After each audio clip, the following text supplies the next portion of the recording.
오늘 말씀은 이스라엘 백성들이 식용으로 소, 어린 양, 염소 등과 같은 가축을 잡을 때에도 먼저 하나님께 그 피와 기름을 화목제로 바쳐드린 후에 그 고기를 먹으라 라고 말씀하고 있는 장면이에요. 여기서 잠깐 우리는 화목제사에 대해서 잠깐 생각해 볼 필요가 있겠어요. 화목제사는 하나님과 사람 모두가 화목, 즉 평화를 누리기 위해서 드리는 제사를 화목제사라고 해요. 그래서 영어로는 Peace Offering이라고 해요. 일반 제사의 제물은 대부분 하나님께만 바쳐드리는 반면 이 화목제 제사의 제물은 제물의 일부만 대표적으로 하나님께 바쳐드리고 대부분은 다 사람들이 나눠 먹도록 한 제사가 화목제사의 특징적인 부분이에요. 그런데 우리 하나님께서는 지금 너희들이 식용으로 가축을 잡을 때도 반드시 하나님 앞에 와서 제사장을 통하여서 제물을 잡고 나서 그 고기를 먹으라 하나님께서 말씀하셨다는 거죠. 대체 왜 그러시는 걸까요? 두 가지 측면에서 자 본문별로 같이 한번 나눠보세요. 저는 처음에는 제사가 아닌 식용으로 가축을 잡을 때에도 하나님 앞에서 제사장을 통해 잡고 먼저 하나님께 그 피와 기름을 화목제물로 드려야 한다는 말씀이 잘 이해가 가지 않았습니다. 이 규례가 제사를 드릴 때 지켜야 하는 말씀인 줄로만 생각했었는데요. 그런데 계속해서 성경을 읽다 보니 놀랍게도 이스라엘 백성들은 모든 도축을 하나님 앞에서 제사장을 통해서만 해야 하고 또 먼저 그 피와 기름을 하나님께 화목제물로 바쳐야만 하는 말씀이었습니다. 그렇다면 왜 하나님께서는 이렇게 말씀하신 것일까요? 저는 이 본문을 읽으며 하나의 생각이 들었는데요. 물론 가축을 잡는 것이 자주 있는 일은 아니겠지만 그것은 개인이나 한 가정을 기준으로 보았을 때의 이야기고 이스라엘 전체가 매번 가축을 잡을 때마다 하나님께 제물의 피와 기름으로 향기를 올리는 화목제를 드려야 한다는 사실이 잘 이해가 가지 않았는데요. 하지만 제 삶에 그 내용을 대입해보자 문제가 풀리는 것을 알 수 있었습니다.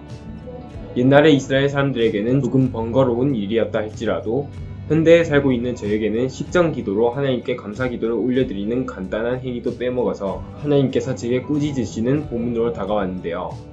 밥 먹기 전에 먼저 기도하고 이러한 식사와 같은 일상을 보낼 때에도 하나님께 먼저 감사하는 마음을 가지고 기도하는 사람이 되어야 하겠습니다. 또 저는 다른 방향으로도 생각해 보았는데요. 이스라엘 사람들이 살아가던 지역은 팔레스타인 근방으로 사막 기후의 환경을 가진 지역이었습니다. 따라서 물이 항상 부족할 수밖에 없었는데요. 여기서 오늘의 본문과의 연결성을 찾을 수 있었습니다. 가축을 도축하는 것은 청결의 중요성이 강조되는 작업입니다.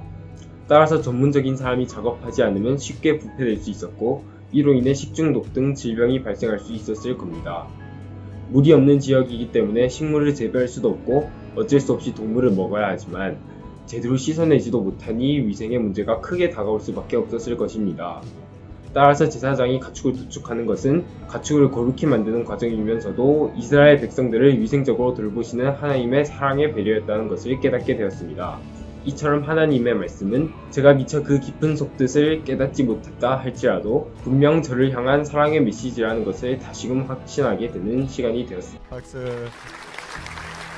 더 이스라엘 백성들의 그때 당시의 상황을 생각해야 되겠죠. 광야, 사막이잖아요. 고온 지역이잖아요. 물도 부족한 그런 지역이잖아요. 짐승을 잡으면 금세 부패되어 버리잖아요.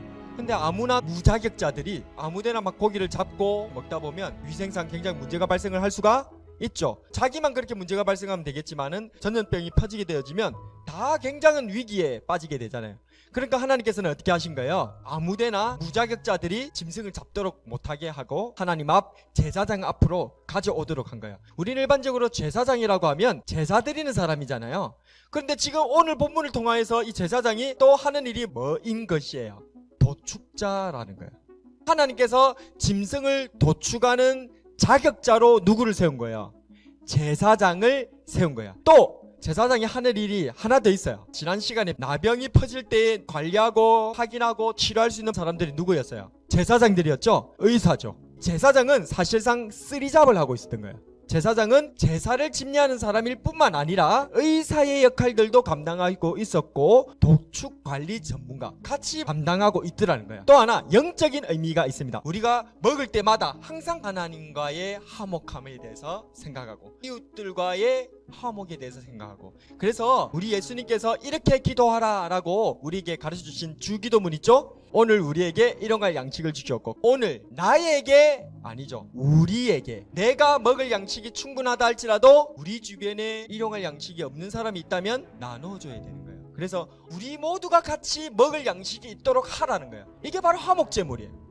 내가 먹고 싶어서 마음대로 고기를 잡는 것으로 끝나지 아니하고 그것을 하나님 앞에 잡아서 화목제물로 바쳤다는 것은 바로 하나님과 내가 화목할 뿐만 아니라 나의 이 음식을 먹는 이 일들을 통하여서 이웃과도 같이 화목해야 하는 삶들을 매번 먹을 때마다 기억해야 된다. 하나님 앞에 항상 먼저 식전기도를 할 수 있는 생활의 습관을 들이세요. 식전기도부터 우리의 신앙이 서 나가는 거예요. 하나님께서는 우리가 먹기 전에 먼저 기도하라고 말씀하십니다. 이 식전기도로 우리가 안전히 먹고 살 수가 있고요.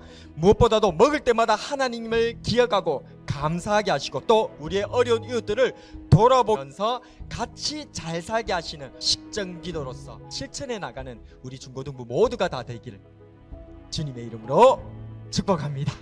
오늘의 한 줄 설교 요약. 먹기 전에 식전기도로 하나님 사랑, 이웃 사랑.